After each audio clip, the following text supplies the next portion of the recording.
গাইবান্ধায় কী পরিমাণ কুয়াশা বা ঠান্ডা পড়ছে সেটা আপনারা না দেখলে আসলে বিশ্বাসই করতে পারবেন না।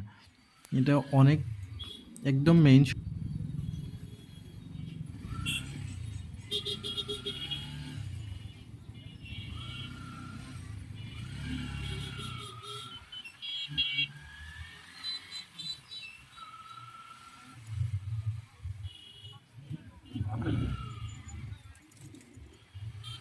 শহর গাইবান্ধা শহরের মেইন প্রাণকেন্দ্র যেটা রেলগেট বলে, এইটা হচ্ছে সেই রেলগেটের সামনের অংশ।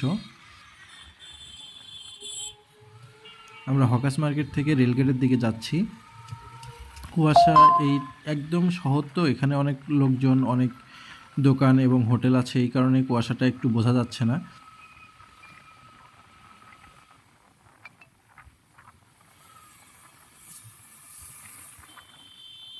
কিন্তু আমরা আস্তে আস্তে যখন এখন আমরা রেলগেটটা পার হইলাম, রেলগেট পার হয়ে আমরা যাচ্ছি কাচারি বাজারের দিকে। এখানে অনেকটাই কুয়াশা বোঝা যাচ্ছে না। আপনারা 2 থেকে 3 মিনিট পর বা এখন মানে শেষের দিকে, এই যে এখন শুরু হয়েছে কুয়াশা, এখানে একদম খুব হাই পাওয়ারের ফগ লাইট থাকার কারণে কুয়াশাটা বোঝা যাচ্ছে না কতটা তীব্র কুয়াশা। এখানে সর্বোচ্চ 30 থেকে 40 কিলো স্পিডে চালানো যায়, এর বাহিরে চালাইলেই সমস্যা। সামনে কিছু দেখা যাচ্ছে না, দূরে থেকে কিছু দেখা যাচ্ছে না। এখনও এটা না, এই যে এখন দেখেন, এখন আমরা হচ্ছে শহর থেকে বের হব। শহর থেকে বের হওয়ার পথে যে হচ্ছে কি অবস্থাতে কত হাই পাওয়ারের ফগ লাইট, এটাতেও কুয়াশার কারণে আমরা হচ্ছে 25-এর উপরে যাইতে পারতেছিলাম না। একটা অটো আসতেছে, সেটাও শুধু লাইটটাই দেখা যাচ্ছিল। এখন এখানে একটু বাড়ি থাকার কারণে কুয়াশাটা একটু কম। এই যে এখন আবার কুয়াশা শুরু, যে এত পরিমাণে কুয়াশা মোবাইলে অনেকটাই দেখা যাচ্ছে। মোবাইলের ক্যামেরার একটা যে পাওয়ার আছে, সেই পাওয়ারের কারণেই দেখা যাচ্ছে, কিন্তু সামনের রাস্তা কোনোভাবেই দেখা যাচ্ছে না।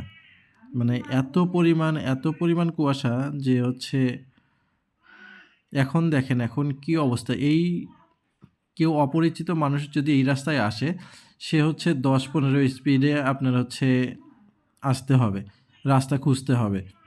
আমার নিয়মিত যাতায়াতের রাস্তা, এই জন্য হয়তো একটু 2 সাইড দেখে গাছ দেখে আসা যাচ্ছে, একটু জোরে যাওয়া যাচ্ছে। কিন্তু এত পরিমাণে কুয়াশা, সবচেয়ে বড় কথা হচ্ছে উত্তরবঙ্গে যে কুয়াশা বা শীত পড়ে, তার হচ্ছে এখন থেকেই পড়া শুরু হয়ে গেছে। ঢাকায় অনেকেই একটু এখনোই গরমে আছেন, শীতটা অতভাবে বুঝতেছেন না। কিন্তু যদি শীত উপভোগ করতে চান, তাহলে আপনাকে ঢাকায় থেকে গাইবান্ধা, রংপুর, রংপুরের বিভিন্ন জেলাগুলোতে, লালমনিরহাটে, এইগুলোতে আসতে হবে। আসলেই আপনারা দেখতে পারবেন যে কী পরিমাণে কুয়াশা বা কী পরিমাণে শীত। আপনারা যদি কেউ শীত উপভোগ করতে চান, তাহলে উত্তরবঙ্গের যে কোনো একটা জেলাতে চলে আসেন। বিশেষ করে যত বর্ডারের ওইদিকে, যেমন পঞ্চগড়ের সাইডগুলোতে যত যাবেন, দিনাজপুর, পঞ্চগড়, গাইবান্ধা, কুড়িগ্রাম, এই দিকে শীতের পরিমাণ অনেক বেশি। ধন্যবাদ সকলকে। আসসালামু আলাইকুম। নতুন ভিডিও